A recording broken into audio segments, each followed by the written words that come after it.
লন্ডনে ব্যারিস্টারি পড়তে যাচ্ছেন শিলিগুড়ির শ্রমিক। টেমসের ধারে রং তুলি হাতে দেখা যাবে তাকে। শিলিগুড়ি ঘোগমালির বাসিন্দা প্রতিভাবান যুবক শ্রমিক দত্ত এবার পাড়ি দিচ্ছেন বেলেতে। আইন বিভাগের ছাত্র শ্রমিক আগামী 23-এ আগস্ট লন্ডনের প্রখ্যাত ব্রুনেল বিশ্ববিদ্যালয়ে এলএলএম বা র্যাট ল কোর্সে ব্যারিস্টারি পড়তে যাচ্ছে। এই প্রথম দুর্গাপুজোর সময় প্রিয় মা বাবা ও বোনকে ছেড়ে বিদেশের মাটিতে কাটাতে হবে তাকে। ফলে মনের কোণে খানিকটা খারাপ লাগা থাকলেও ভবিষ্যতে স্বপ্ন পূরণের তাগিদে সেই আবেগ সামলাচ্ছেন শ্রমিক। ছোটবেলা থেকেই মেধাবী শ্রমিক শিলিগুড়ি বয়েজ হাই স্কুলের ছাত্র ছিলেন। স্কুল জীবনে যেমন পড়াশোনায় প্রথম, তেমন ইংরেজি সাহিত্যের প্রতি ছিল বিশেষ ঝোঁক। শ্রমিক শুরুতে ইঞ্জিনিয়ার হওয়ার পরিকল্পনা করলেও পরে মন বদলে আইনকেই জীবনের লক্ষ্য হিসেবে বেছে নেন। 2021 সালে কলেজে এলএলবি পড়াশোনা করেন। সেখান থেকেই ধাপে ধাপে এগিয়ে চলার এই অধ্যায়। শ্রমিকের বাবা বাসুদেব দত্ত রেলের ঠিকাদার। এবং মা রীনা দত্ত গৃহবধূ। ঠাকুরদা প্রয়াত অমর দত্ত শিলিগুড়ি বয়েজ প্রাথমিক বিদ্যালয়ের প্রাক্তন প্রধান শিক্ষক ছিলেন, আর ঠাকুমা প্রয়াত কণিকা দত্ত ঘোগমালী প্রাথমিক বিদ্যালয়ের শিক্ষিকা ছিলেন। পরিবারের পূর্ণ সমর্থন ও অনুপ্রেরণাই শ্রমিকের এই সাফল্যের বড় শক্তি। শ্রমিকের বোন প্রেণিতা দত্ত আইনের ছাত্রী, বর্তমানে এক আইন কলেজে দ্বিতীয় বর্ষের প্রথম স্থানাধিকারী। দাদার এই সাফল্যে দারুণ খুশি প্রেণিতা। ভবিষ্যতে ভাই বোন একসঙ্গে বিচার ব্যবস্থার মাধ্যমে সমাজের দরিদ্র ও অসহায় মানুষের পাশে দাঁড়ানোর ইচ্ছে রয়েছে প্রেণিতারও। 2 বছর মেয়াদী এই কোর্স শেষ হলে শ্রমিক ব্যারিস্টার হয়ে দেশে ফিরতে চান এবং বিশেষ করে গরিব ও অসহায় বিচার প্রার্থীদের আইনি সহায়তা দিতে চান।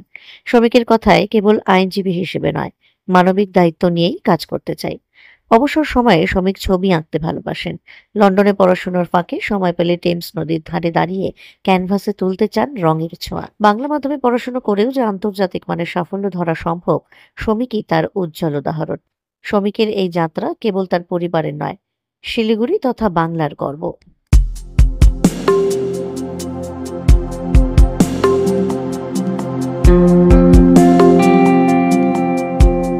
আমার নাম শ্রমিক দত্ত। আমার বাড়ি ঘোগমালি, চয়নপাড়া, শিলিগুড়িতে। আমার বয়স? আমার বয়স 25। তুমি কি পড়ছো?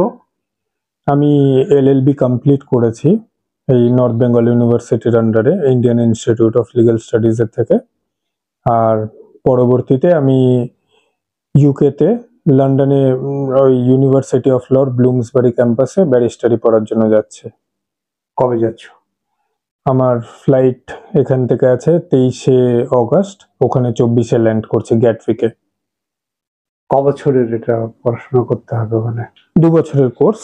আশা করছি যে 2027-এর সেপ্টেম্বরের মধ্যে ফেরত চলে আসবো।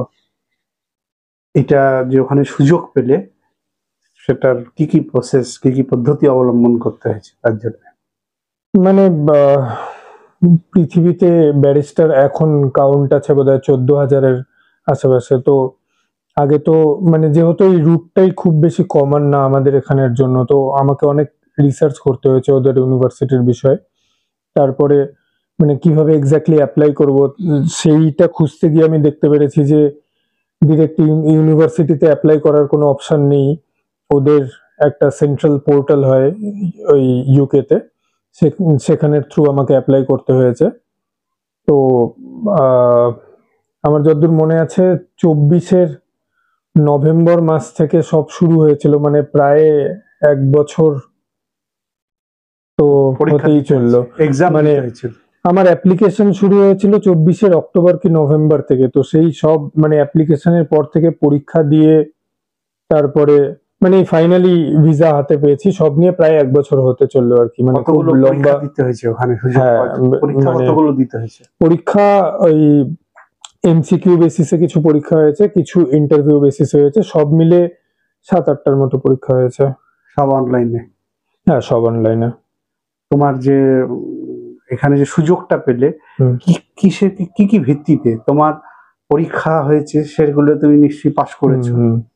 তার সঙ্গে এখানকার মার্কস একটা যে নর্থ বেঙ্গল ইউনিভার্সিটি থেকে তুমি ল করলে, এলএলবি করলে, তার মার্কস কি ওখানে করেছে? হ্যাঁ হ্যাঁ, ওখানে ওরা মার্কস দেখিয়েছে। অ্যাকচুয়ালি ওদের যেটা রিকোয়ারমেন্ট থাকে, ওদের যেটা রিকোয়ারমেন্ট থাকে সেটা হচ্ছে যে এখানকার 65%, ওদের ওখানে হচ্ছে মানে যেহেতু আমি অন্য জায়গা থেকে পড়ে গেছি সেটা ওরা হচ্ছে পার্সেন্টাইলে ক্যালকুলেট করে, তো এনবিউর 65% ওদের ওখানকার রিকোয়ার্ড মার্কস এর সঙ্গে ট্যালি হয়েছে। তো আমার যেহেতু তার থেকে বেশি নম্বর ছিল, তাই আমার কোনো সমস্যা হয়নি। আর মানে রিকোয়ারমেন্ট এটাই থাকে যে যদি আমার ইউনিভার্সিটির থেকে কোনো প্রফেসর বা কেউ থাকেন যিনি আমার জন্য ভাউচ করতে পারেন, তাহলে খুব সুবিধা হয়। আমি মানে একটা অনারারি মেনশন দিতে চাইবো। এই নিমুরাই বলে একজন আমার প্রফেসর ছিলেন আমার ইংলিশ ডিপার্টমেন্টে পড়ার সময়, তিনি এখন এনবিউতে সিনিয়র প্রফেসর। তিনি আমাকে এই জার্নিতে অনেক বেশি সাহায্য করেছেন। তিনি মানে আমার হয়ে ভাউচ করেছিলেন যে মানে আমার কোনো ব্যাকলগস নেই বা ব্যাকগ্রাউন্ডে কোনো প্রবলেম নেই, এরকম মেল করেছিলেন ইউনিভার্সিটিতে। তোমার এই যে জার্নি, এই যে লন্ডনে পড়তে যাচ্ছ, ব্যারিস্টারি পড়তে যাওয়া, এটা তো একটা বিরাট বড় মানে সুযোগ।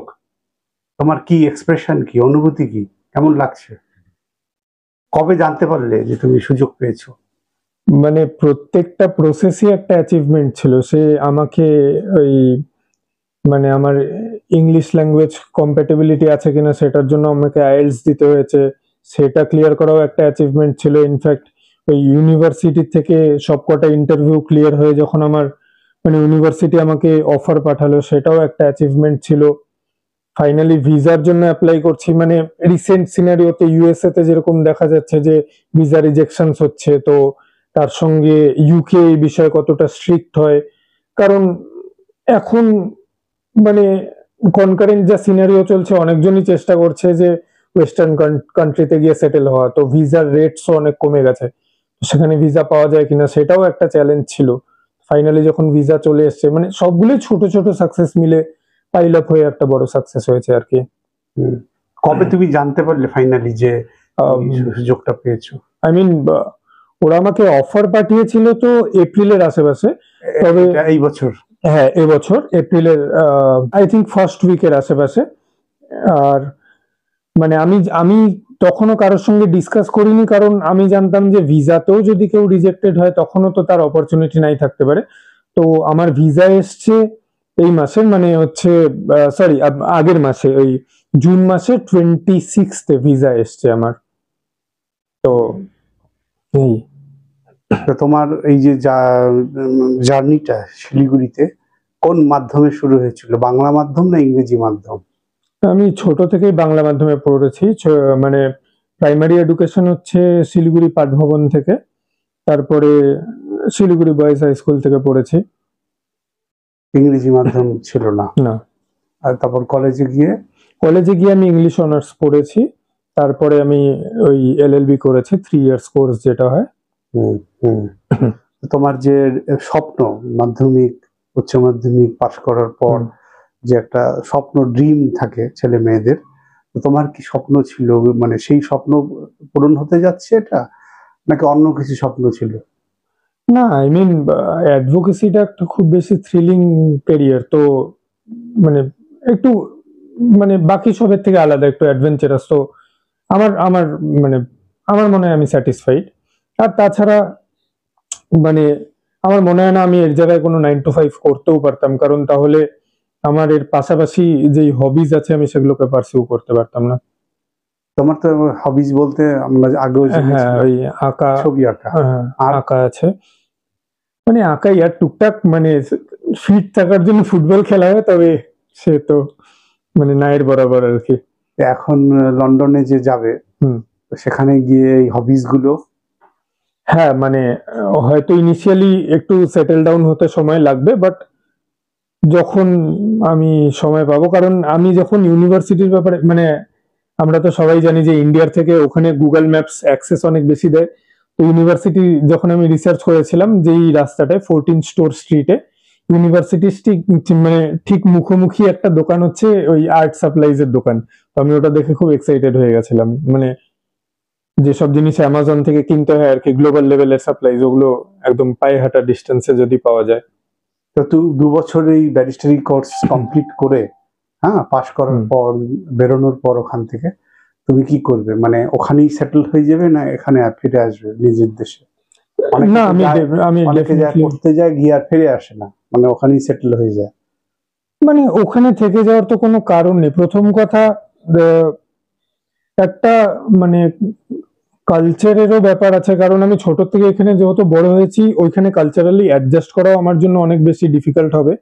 আর তাছাড়াও যদি সেগুলো সব ছেড়েও দিই, তাও আমি যেরকমটা বললাম যে পৃথিবীতেই টোটাল ব্যারিস্টার হচ্ছে 14,000 এর কাছাকাছি।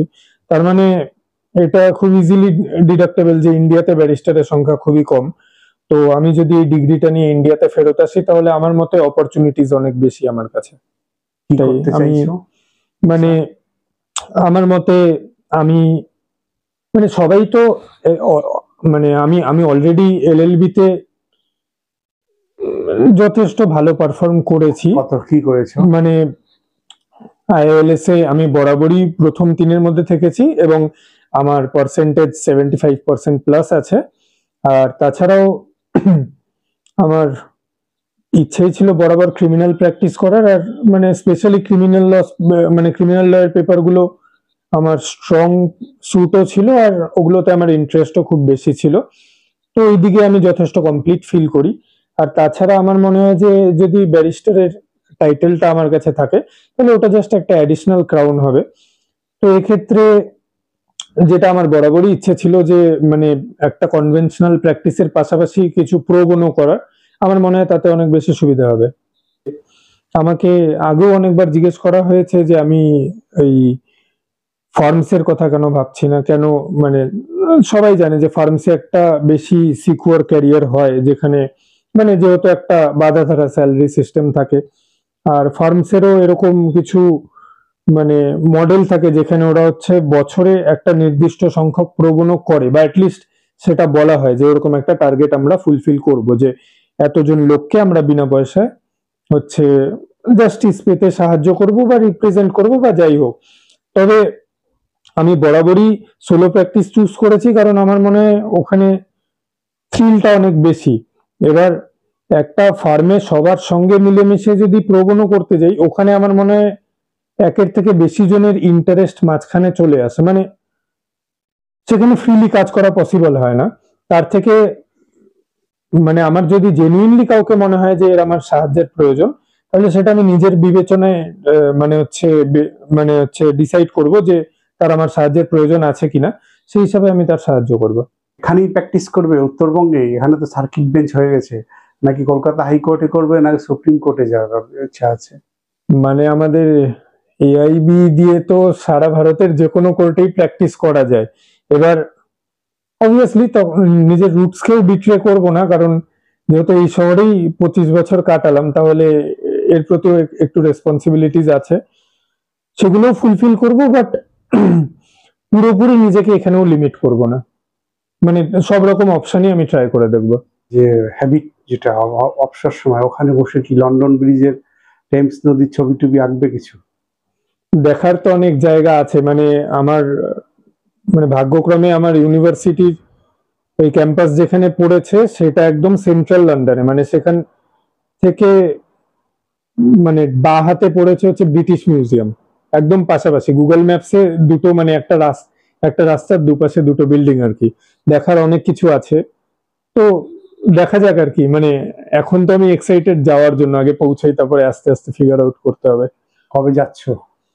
23 অগস্টে আমার ফ্লাইট, সেটা 24 অগস্টে লন্ডনের গ্যাটউইক এয়ারপোর্টে ল্যান্ড করবে। তার মানে এবারে দুর্গাপুজোটা ওখানেই? হ্যাঁ, লন্ডনের দুর্গাপুজো ওখানেই দেখবে? কেমন, মানে কি অনুভূতি হচ্ছে, কিভাবে কাটাবে পুজো?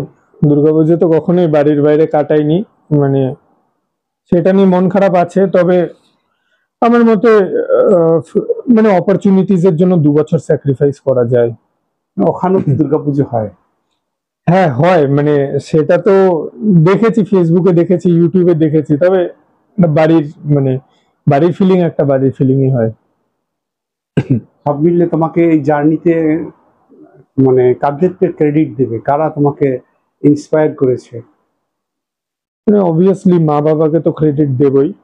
তাছাড়া আমি তখন যেরকম মেনশন করলাম যে একজন রেফারির খুব প্রয়োজন হয়, এবার ওই নিমুরাই বলে যে ম্যামের নাম আমি নিলাম, তিনি আমাকে আমার ওই ইংলিশ অনার্সের সময়ও খুব যত্ন সহকারে পড়িয়েছেন।